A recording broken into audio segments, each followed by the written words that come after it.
You ask Tiger to solve. This deals with linear equations with one unknown. The final result is x equals -11/15. Let's solve it step by step. Simplify the expression. Expand the parentheses. Simplify the arithmetic. Swap sides.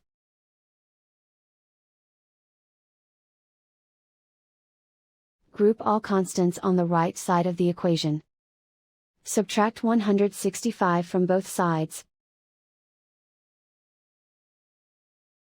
Simplify the arithmetic.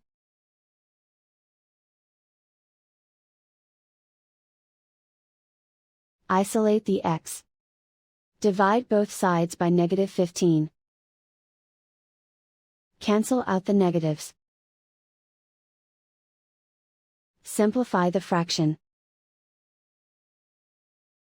Move the negative sign from the denominator to the numerator. And so the final result is x equals -11/15.